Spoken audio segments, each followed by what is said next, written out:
કે હારું આ દીવો બંધ કરી, દીવો રામ કરી નાખ ખાલી કે હું છે કે બાપુ આંખું બંધ કરી દો ને હમણાં અંધારું થઈ જાય, દીવો ભલે દીવો. ગુરુ મહારાજ કે આ મારો ગુરુ છે. પછી કે હારું હાલ કે ડેલી આડી કરી હોઈ જાવ કે બાપુ બે કામ તો મેં કર્યા, એક તો તેમ કરો. આ ચેલા કઈ ગુરુ પાસે કાઢી શકે? એનું કામ નથી બાપુ. ખાલી કૂવો હોય ને ગુરુ મહારાજ એમ કે આમાં ધૂપકો મારી દે ને બીજી મિનિટ નો થવા દે ને એ કઈક મેળવી કે આમાં મારું ભલું હોય તો જ મારો ગુરુ કહેતો હોય. એવી હાવ નાખી દીધા જેવી વાત નથી. ગુરુ શિષ્યના નાતા કઈક આખા જુદા છે. ભલામાં અંધકાર ગુ છે ને, અંધકાર છે ને રૂ છે એ પ્રકાશ છે. અંધકાર માંથી પ્રકાશ મળે. તમારા ને મારા માતા પિતા છે ને 100% આપણા ગુરુ જ છે. માં છે એ પહેલો ગુરુ છે. પણ મા બાપ છે ને આપણા ગુરુ છે. એ તમને જન્મ આપીએ કે લાલન પાલન કરીએ કે ઉછેર કરીએ કે બધું કરીએ કે ભણાવે ગણાવે બધું કરે, ઓળખાણ નો કરાવીએ તમે કોણ છો. ઓળખાણ માટે સદગુરુ જોવે. મીરાબાઈએ કીધું ને આત્માને ઓળખ્યા વિના લખ 84 નહીં મટે, તમારી ભ્રમણા ભાંગ્યા વિના ભવના ફેરા નહીં. ઈ ઓળખાણ માતા પિતા ન કરાવી શકે. એના માટે સદગુરુ જોવે. સદગુરુ ગોતવા ક્યાં લેવાની દુકાન હોય, ક્યાં ગોતવા? આખે આખા કપાળ રંગ્યા હોય, ટીશન સુધી ડેરખા હોય ને આપણે હેલા થતા હાથ કરે, એ ભગત ખડા રે તેરા બેડા પાર કર્યો, તમે રોટલા હાટું વંડિયું ઠેકો છો, હું બેડા પાર કરો.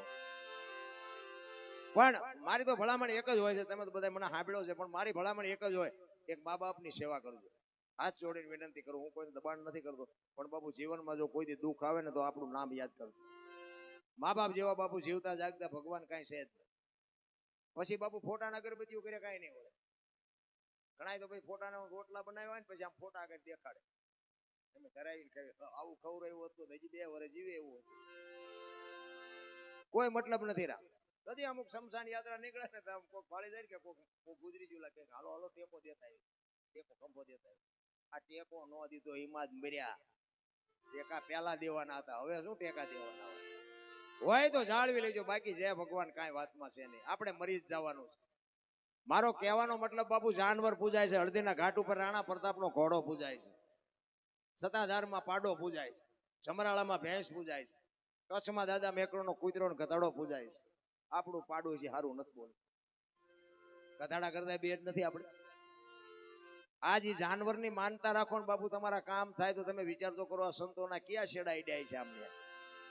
આપણને નક્કી જ નથી થતું બોલા. એટલે એમ નથી પતે એવું, કારણ કે નકે બધી છે ને આ બધું એન લઈ ઈશ્વર મારો નાશ કરે છે, હું તમે કઈ કરતા નથી, સમય જ કરે. તમે હારા મારો કદાચ આબરૂદાર માણા હોય ને એને 2 લાફા તમે મારી શકો, શું કામ? તમારો સમય છે. પણ ઈનો ઈ સમય વ્યો જાય તેથી રાકા તમને ગહી નાખે.